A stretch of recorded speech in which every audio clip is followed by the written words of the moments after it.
إن الحمد لله تعالى نحمده ونستعين به ونستغفره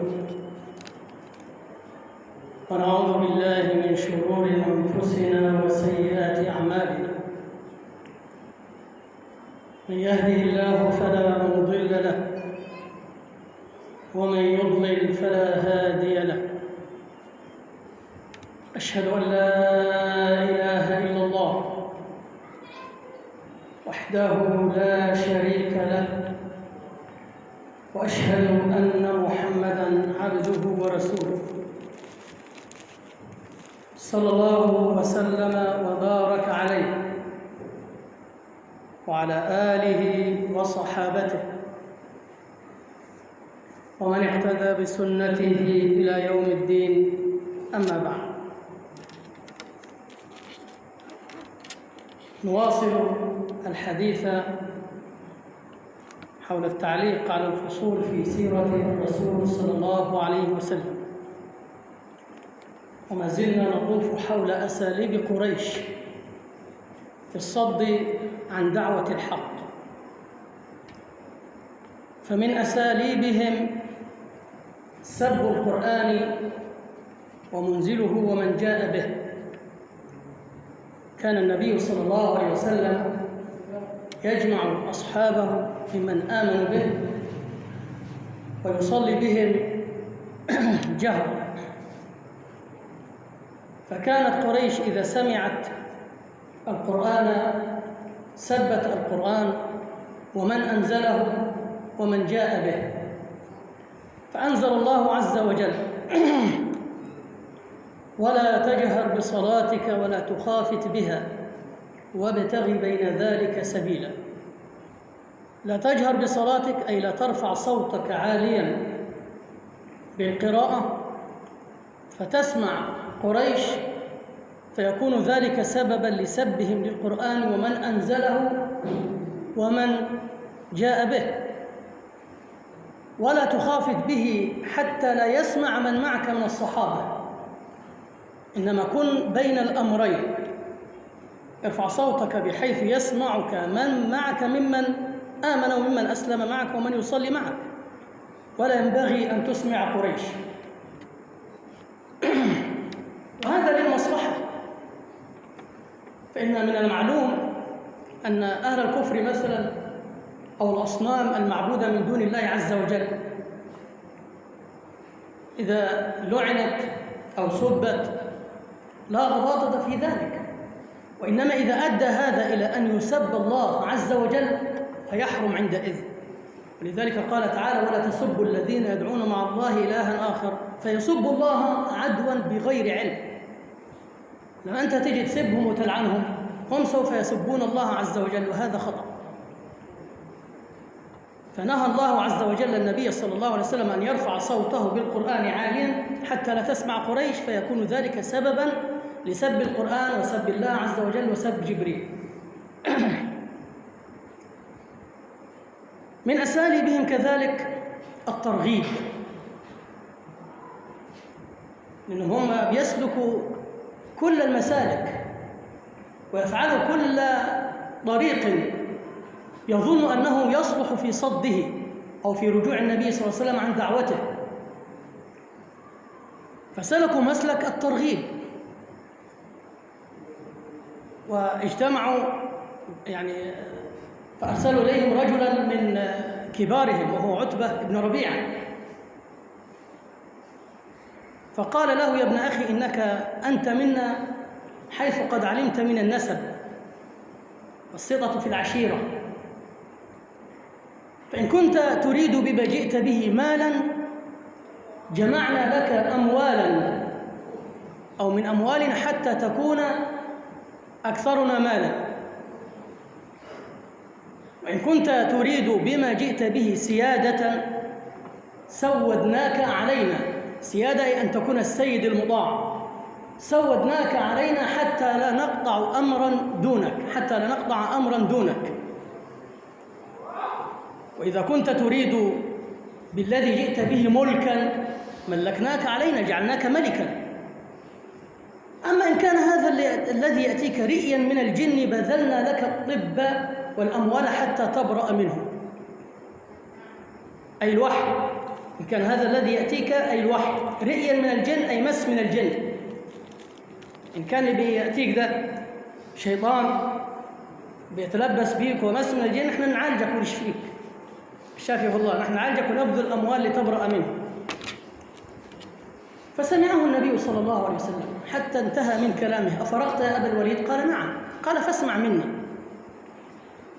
فقرأ عليه من بداية قوله تعالى: حاميم كتاب فصلت آياته، أول سورة إيه؟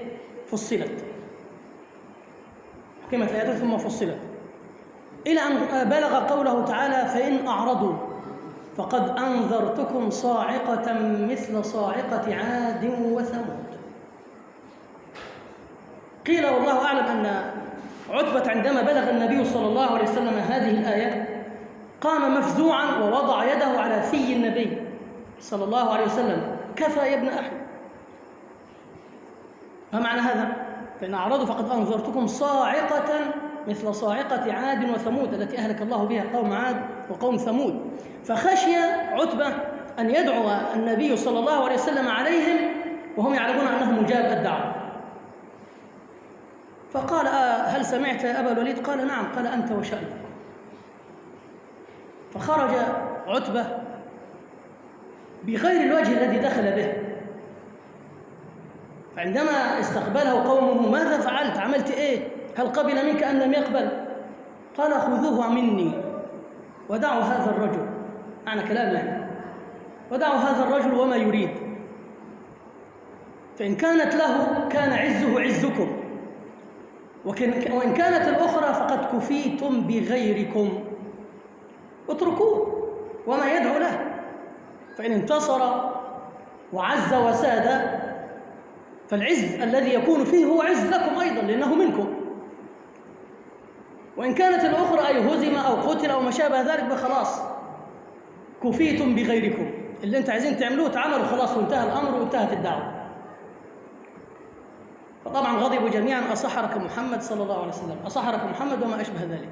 وقيل أنهم أرسلوا أيضا إليه الوليد بن المغيرة، فسمع منه ورجع ووصف القرآن الكريم بأوصاف سجلها التاريخ،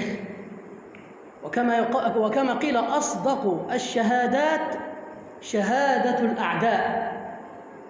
أصدق شهادة فيك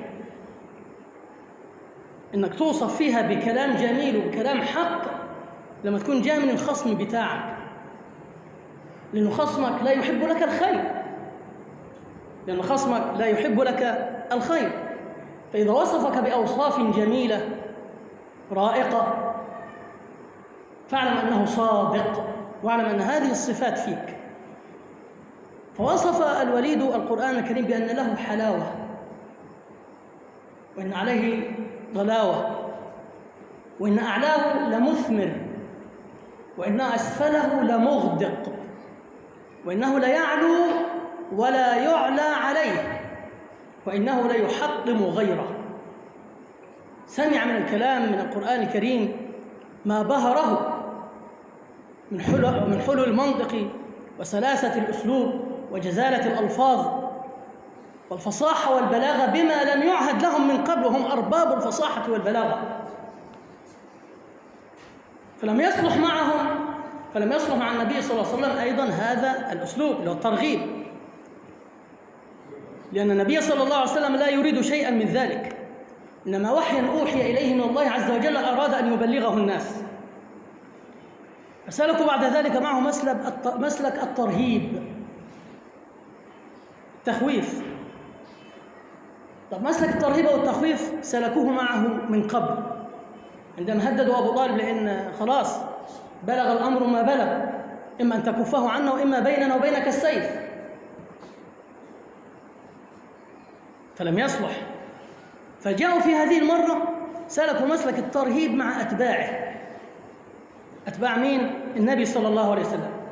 فكان أبو جهل عليه من الله ما يستحق،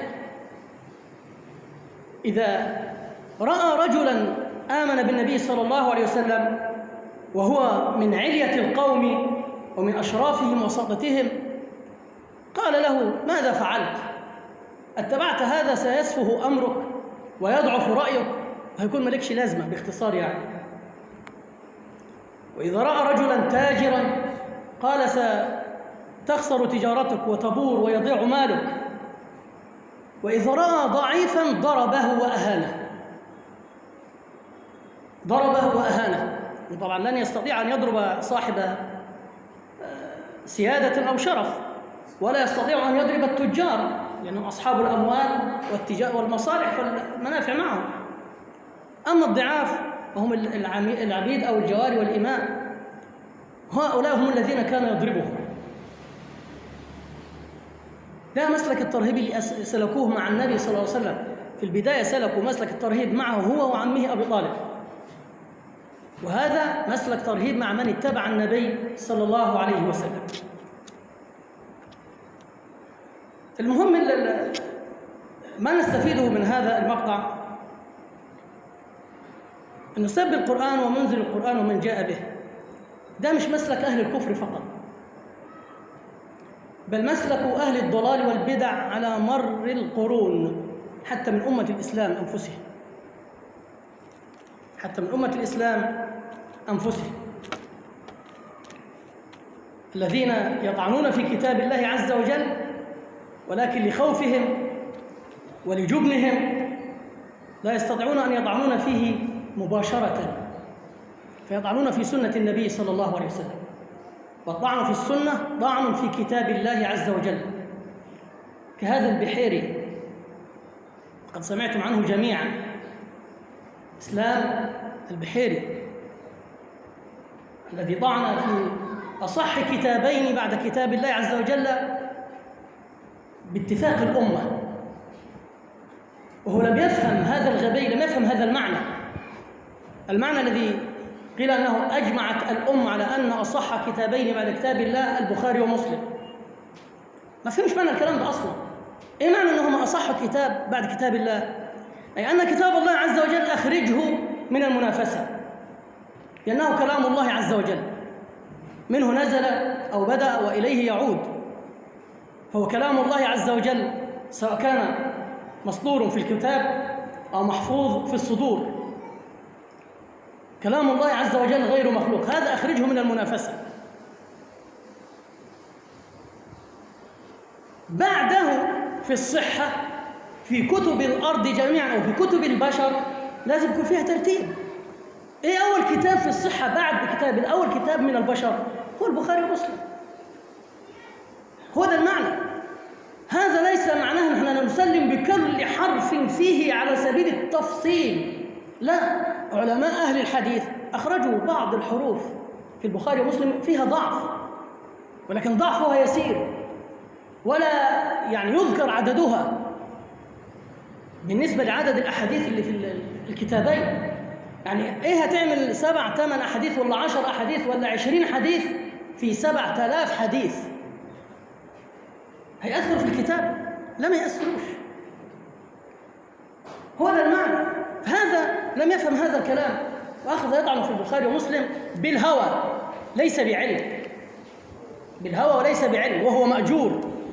وأنا قلت أنا مش عايز أرد عليه، لأنه الرد عليه في حاجة واحدة بس. انظر إلى رسالة الدكتوراه بتاعته. اسمها إيه؟ اسم رسالة الدكتوراه بتاعت إسلام البحيري: كيفية التعامل مع التراث الإسلامي. إزاي أتعامل مع التراث الإسلامي؟ ماشي، اسم حلو، اسم رسالة حلو، بس هو أخذها منين؟ من أهل الكفر. يا غبي، من يكفر بالله عز وجل ويكفر بالرسول صلى الله عليه وسلم هيعلمك أنت تتعامل مع تراثك الإسلامي إزاي؟ الإنسان اللي يفهم ده وحده يكفي لبطلان كل ما يقوله إيه؟ إسلام البحيري. فهؤلاء الذين يطعنون في الكتاب وفي السنة هم أصلا يطعنون في كتاب الله عز وجل، وهذا شأن ودأب وديدن أهل البدع على مر السنين والأعوام، يطعنون في كتب أهل العلم الكبار. قال قائلهم عن علم أبي حنيفة النعمان الإمام الأعظم أستاذ الفقهاء قال عن علمه بأن علم أبي حنيفة لا يجاوز سروال امرأة. يقصد أنه علمه خاص كده بالحيض والنفاس وما يفهمش حاجة تانية.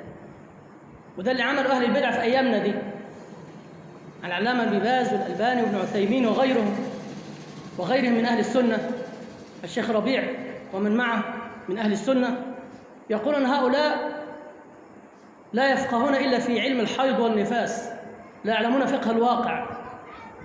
واقع إيه غبي اللي أنت بتتكلم عنه؟